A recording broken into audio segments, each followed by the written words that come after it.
মুহূর্তে বাংলাদেশের সবথেকে কাছের বন্ধুকে? উত্তর হলো পাকিস্তান। পাকিস্তান সরকার, পাকিস্তান ক্রিকেট বোর্ড যেভাবে বাংলাদেশ ক্রিকেট বোর্ডের পাশে দাঁড়িয়েছে এটা প্রমাণ করার কোনো প্রয়োজন নেই, কিন্তু আইসিসির সঙ্গে গেম খেলছে পাকিস্তান। 15 ফেব্রুয়ারি ভারত পাকিস্তানের বিশ্বকাপের গ্রুপ পর্বের ম্যাচ হবে কি হবে না? এখন যেটা মনে হচ্ছে হতে পারে ম্যাচ, এখনও হতে পারে, কারণ যেভাবে ক্ষতি হচ্ছে আইসিসির হবে, পিসিবির হবে। এখন পিসিবি কি করছে? আইসিসির কাছে শর্ত রাখছে। চিন্তা করেন, পাকিস্তান ক্রিকেট বোর্ডকে বাদ দিতে পারছে না আইসিসি, যেমনটা বাংলাদেশকে বাদ দিয়েছে। বাংলাদেশ ছাড়াই বিশ্বকাপ হচ্ছে, কিন্তু না, পাকিস্তান ছাড়া বিশ্বকাপ করা মানে ক্ষতির মুখে পড়বে। ক্ষতি হবে চারিদিক থেকে। বাংলাদেশ টি-20 বিশ্বকাপ খেলছে না বলে আইসিসির ক্ষতি হচ্ছে কত? 6,000 কোটির ওপরে। না, বাংলাদেশের ম্যাচ থেকে এত টাকা উপার্জন করে না আইসিসি, ভারত পাকিস্তানের ম্যাচ থেকে করে। আর পাকিস্তান খেলবে না কেন? বাংলাদেশ বিশ্বকাপ খেলছে না বলে। আর এখন আইসিসি উঠে পড়ে লেগেছে পাকিস্তান যাতে কোনোভাবে 15 তারিখের ম্যাচটা খেলে নেয়, না হলে এই টুর্নামেন্ট আয়োজন করে আইসিসি ক্ষতির মুখে পড়বে। তো গতকাল আমরা সবাই দেখেছি বিসিবির কর্মকর্তা, বিসিবির চেয়ারম্যান আমিনুল ইসলাম বুলবুল, তিনি গিয়েছেন পাকিস্তানে। পিসিবি চেয়ারম্যান মহসিন নাকভির সঙ্গে দেখা করেছেন এবং কথা বলেছেন। তারপরে যেই খবরগুলো আমাদের সামনে এসছে, সত্যি কথা, মনে হচ্ছে পাকিস্তান দাবি করছে না, মনে হচ্ছে বাংলাদেশ ক্রিকেট বোর্ড আইসিসির কাছে দাবি করছে। মাঝে খবর আসছে, যেটা উড়ো খবর, সেটা হলো যে পাকিস্তান এবং ইন্ডিয়ার বায়োলেটারাল সিরিজের কথা চলছে।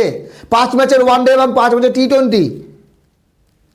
এই ম্যাচগুলো কোথায় হবে? ভারতে হবে? পাকিস্তান কি ভারতে আসবে, নাকি পাকিস্তানে হবে? ভারত কি পাকিস্তানে যাবে? আর কারা কারা চান পাকিস্তান এবং ভারতের ম্যাচ হোক, কমেন্ট করে জানাবেন। দেখেন, ভারত এবং পাকিস্তানের ম্যাচ দেখার জন্য গোটা বিশ্ব অপেক্ষা করে। পাকিস্তানের জনগণ, ভারতের জনগণ, বাংলাদেশের, শ্রীলঙ্কার, আফগানিস্তান, প্রত্যেক দেশের জনগণ ভারত পাকিস্তান ম্যাচ দেখতে চায়।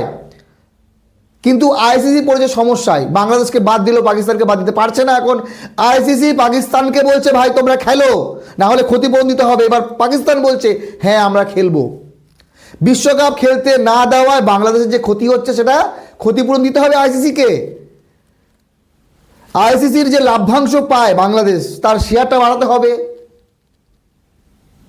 তারপরে বাংলাদেশকে আইসিসির কোনো একটি টুর্নামেন্ট হোস্ট করার জন্য দিতে হবে, যাতে বাংলাদেশের যে ক্রিকেটে ক্ষতি হয়েছে সেই ক্ষতিটা মেকআপ দেওয়া যায়। তো আইসিসির সঙ্গে পাকিস্তান ডিল করছে না বাংলাদেশ ডিল করছে, আমরা কিছুই বুঝতে পারছি না। আর এই খবরগুলো কিন্তু বাংলাদেশ পাকিস্তান না, আমাদের ভারতীয় সংবাদ মাধ্যমের খবর।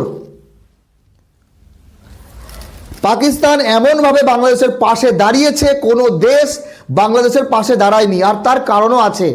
পাকিস্তান এবং ভারতের বর্তমান যে সম্পর্ক, কূটনৈতিক সম্পর্ক, একেবারে ন্যূনতম কোনো সম্পর্ক নেই। আর ঠিক এই জায়গাটারই লাভ নিচ্ছে পাকিস্তান।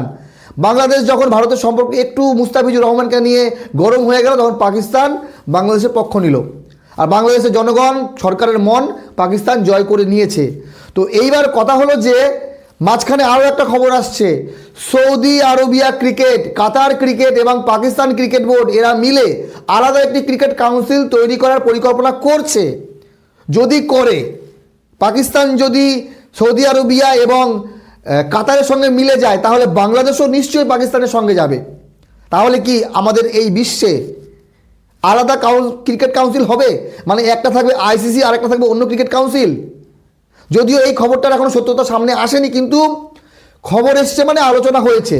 আলোচনা না হলে এই খবর আসতো না, বেশ কয়েকদিন আগেকার খবর। কিন্তু গতকাল পাকিস্তান ক্রিকেট বোর্ডের চেয়ারম্যান এবং বাংলাদেশ ক্রিকেট বোর্ডের চেয়ারম্যানের মিটিংয়ের পর যে সিদ্ধান্তে এসছে যে হ্যাঁ, ভারত এবং পাকিস্তানের বিশ্বকাপ ম্যাচ হলেও হতে পারে। যদি হয় তাহলে এই শর্তগুলো আইসিসিকে মানতে হবে। তাহলে আইসিসি এখন কি করবে? আর্থিক ক্ষতি দেখবে না শর্ত মেনে নেবে? সেটা মতামত জানাবেন। কিন্তু এই সব ঘটনার ভেতরে পাকিস্তান বাংলাদেশের পাশে কঠোরভাবে দাঁড়িয়েছে। আমরা 15 তারিখ পর্যন্ত এখন অপেক্ষা করি, দেখি আইসিসি এবং পিসিবির মধ্যে কি চুক্তি হয়, আইসিসি কতগুলো শর্ত মানে, বা পাকিস্তান বাধ্য হয়ে খেলবে না ক্ষতিপূরণের জন্য খেলবে, সেটা আপনারা কমেন্ট করে জানাবেন। 15 তারিখ লাইভ ইন্ডিয়া পাকিস্তানের ম্যাচের আপডেটে অপেক্ষায় আমি আছি। আপনাদেরকেও থাকতে হবে। ভালো থাকবেন সবাই।